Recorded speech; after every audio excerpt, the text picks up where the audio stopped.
ایک جنگ اس وقت دنیا میں ہے کلچر کی، تہذیب کی، بہت زبردست جنگ ہے، نظریات کی لڑائی ہے، اور یہ دو انتہاؤں پہ جا رہی ہے۔ دنیا میں جو مذہب ہے نا، مذہب، وہ اسلام کے علاوہ کوئی بچنے والا نہیں ہے۔ سمجھ رہے ہیں بات؟ جب میری ہاں میں ہاں ملانی پڑے گی، بات کرنی پڑے گی، تو مجھے لگے گا کہ آپ میری بات سمجھ رہے ہیں۔ دنیا میں دو چیزیں، دو نظریات اب آگے ایک دوسرے کے مقابل چلیں گے۔ پہلے اسلام کی نظریاتی جنگ تھی عیسائیت سے، اسلام کی نظریاتی جنگ تھی ہندوازم سے، یہودیت سے، مناظرے ہوتے تھے، بحثیں ہوتی تھیں۔ اب ہندو مذہب میں، عیسائیت میں، یہودیت میں، بدھسٹ میں اتنا دم نہیں رہا ہے کہ وہ اسلام کے مقابلے میں آگے بولو بھائی، دم ختم، جان نہیں رہی ہے وہ۔ خود ان مذہب کو ماننے والے لوگ وہ اپنے مذہب پہ لعنت بھیجتے ہیں، بہت سے ان میں مانتے نہیں، کہتے یہ کیا ہے۔ میں نے ایک بیان کیا تھا، ہندوؤں کو اس سے بڑی تکلیف ہوئی، حالانکہ میں نے ہندوؤں کو آسانی پیدا کرنے کے لیے بیان کیا تھا۔ ہندو مذہب کو ایک گائیڈ، میں نے اس میں رہنمائی کی تھی ان کے فائدے کے لیے۔ میں نے ان سے کہا تھا کہ تم پتھر کے بنے ہوئے بتوں کی عبادت کرتے ہو۔ تھائی لینڈ میں گیا ہوں، وہاں پر بھگوان کی ہول سیل مارکیٹ ہے۔ تو آپ بجائے ہندوستان سے اپنا خدا، اپنا بھگوان خریدنے کے، تھائی لینڈ سے اگر خریدیں گے 4 بھگوانوں کے ایک نہیں ملے گا آپ کو۔ اب میں ان کی برائی کر رہا ہوں یا ان کو فائدے کی بات بتا رہا ہوں؟ فائدے کی بات بتا رہا ہوں یار، تم مہنگے ریٹ پہ لے رہے ہو، ہے بھائی؟ اب دیکھو، کہیں اس گلی میں دودھ مہنگا مل رہا ہے، پچھلی گلی میں سستا مل رہا ہے، اور 4 تھیلیوں کے 1 کلو مفت مل رہا ہے، تو آپ اس سے خوش ہوں گے نا؟ کیا خیال ہے بھائی؟ یہ ریکارڈنگ شروع ہے یا نہیں؟ ایک آدھی بات جائے گی، آگے نہیں ہے تو 4 بھگوان کے فری میں لوگ پہنچ جائیں گے وہاں پہ لے گے۔ اصل بات سمجھ میں کیا یہ ہو گیا نہیں۔ تو میں نے یہ بیان کیا، ہندو لوگ کہتے ہیں ہمارے بھگوان کا مذاق اڑا رہے، مذاق تھوڑی اڑا رہا ہوں، میں آپ کو بتا رہا ہوں کہ 4 بھگوان پہ 1 فری مل رہا ہے آپ کو۔ ہندوستان، وہ تھائی لینڈ میں بڑی مارکیٹ ہے، ہر سائز کا بھگوان دستیاب ہے۔ یہ ایک الگ سہولت ہے وہاں پہ۔ منی پیکنگ میں بھی ہے، بڑا بھگوان اگر بڑے کاموں کے لیے، جیب میں رکھنے کے لیے الگ چھوٹے چھوٹے بھگوانوں کے ساشے بھی دستیاب ہیں۔ تو وہ پھر کہتے ہیں یہ کیا کر رہا ہے بھائی؟ ہندوازم میں گائے کو ماں سمجھا جاتا ہے۔ میں گائے کی توہین نہیں کرتا، میں یہ کہتا ہوں کہ ہندو گائے کی توہین کر رہے ہیں، گائے کو ماں کہہ کر اس کے کردار پہ انگلی اٹھا رہے ہیں۔ کیوں؟ گائے اگر ماں ہے تو بیل باپ کیوں نہیں ہے؟ سیدھی سی بات، کیا خیال ہے بھائی؟ میں ہندوؤں سے کہتا ہوں کہ گائے کو دیکھو، آپ اپنی ماں کو ماں تو کہتے ہو، لیکن اپنے باپ کو باپ نہیں کہتے، تو یہ کس پر انگلی اٹھا رہے ہو؟ یہ ماں کے کردار پہ انگلی اٹھا رہے ہو۔ جو آدمی کہے یہ میری ماں ہے، یہ میرا باپ ہے، اس کا مطلب ماں 1 نمبر ہے، یہی مطلب ہوا۔ اگر آپ کہتے ہو یہ میری ماں ہے مگر یہ باپ نہیں ہے، تو یہ باپ پر انگلی نہیں ہے، یہ کس پر ہے؟ یہ ماں کے کردار پہ۔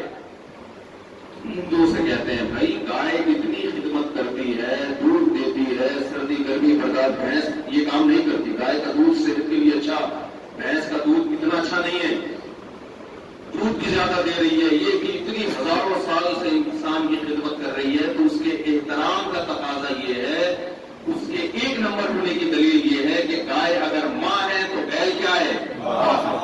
ہندو کہتے ہیں یہ کیسی باتیں کرتے ہیں؟ تو میں یہ عرض کر رہا ہوں کہ اسلام کے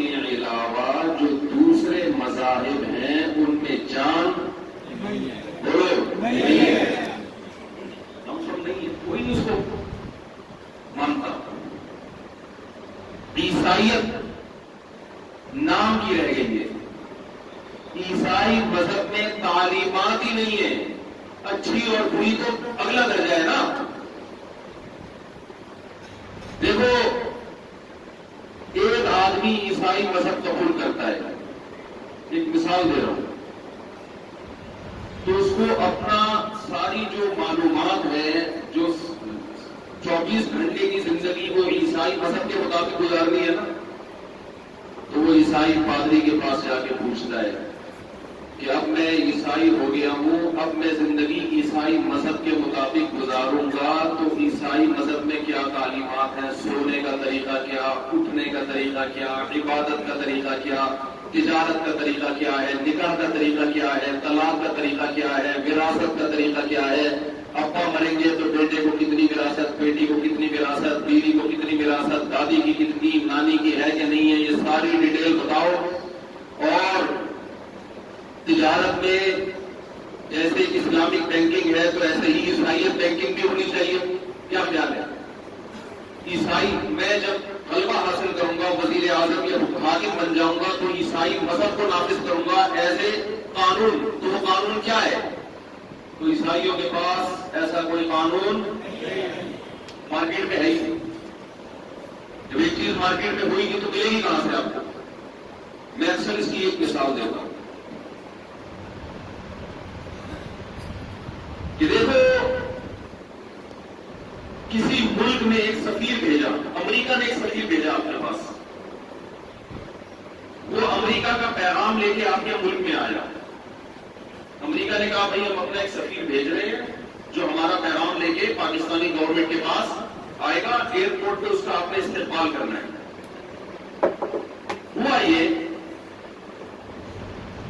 کہ جب ایک سفیر آیا تو 4-5 بندے اس کے ساتھ, اور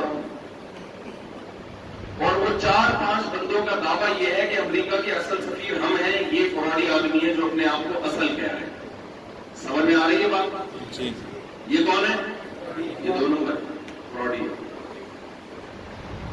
آپ کہو گے اب آپ کنفیوز ہو رہے ہو, یار ان کا اصل سفیر کون سا, یہ والا ہے کہ یہ والا ہے, کہ گیٹ اپ سب کا ایک جیسا, 3 پیس سوٹ ٹائی میں بالکل فٹ فاٹ.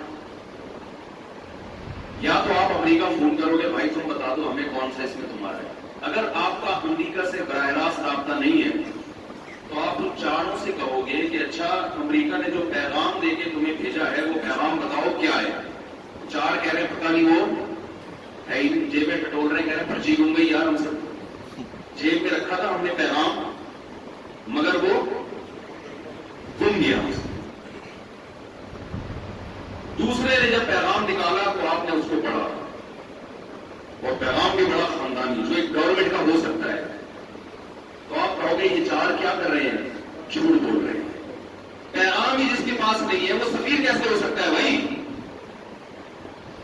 جس کے پاس پیغام ہی نہیں ہے وہ سفیر نہیں ہو سکتا.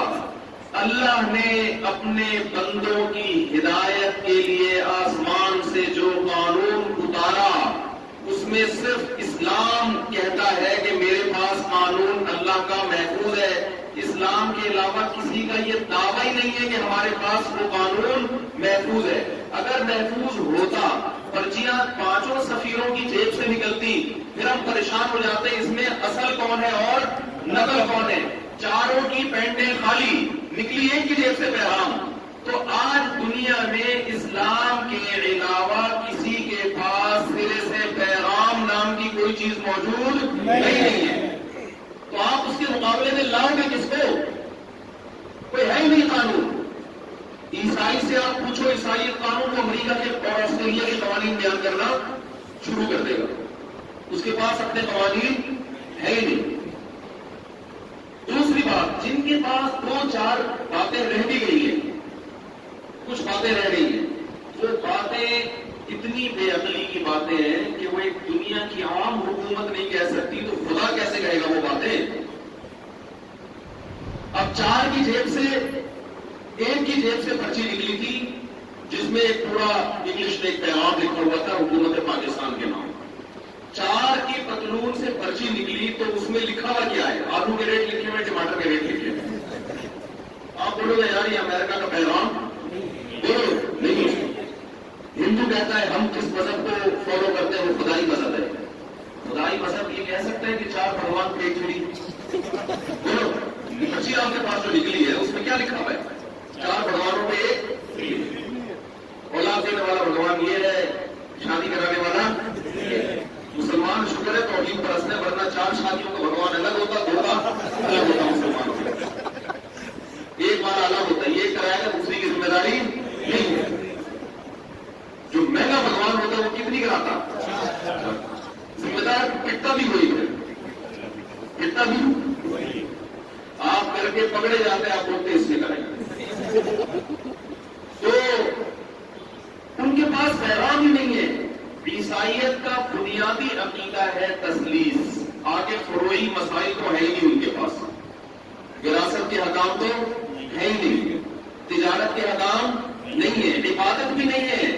انہیں نہیں پتا حج کیسے کرنا ہے, نماز کیسے پڑھنی ہے, روزہ کیسے رکھنا ہے ہی نہیں, پتا ہی نہیں ہے. اور جو پرچی میں 2-4 احکام نکلے ہیں اس میں جو ان کا پہلا قانون ہے وہ ہے تثلیث. خدا 3 بھی ہے اور 1 بھی. صدیاں گزر گئی, یہی بدھی ان سے سلجھ کے نہیں دے رہی. یہ کیسا مذہب ہے جس کی بیس ہی کسی کی کھوپڑی میں بیٹھے ہی دے.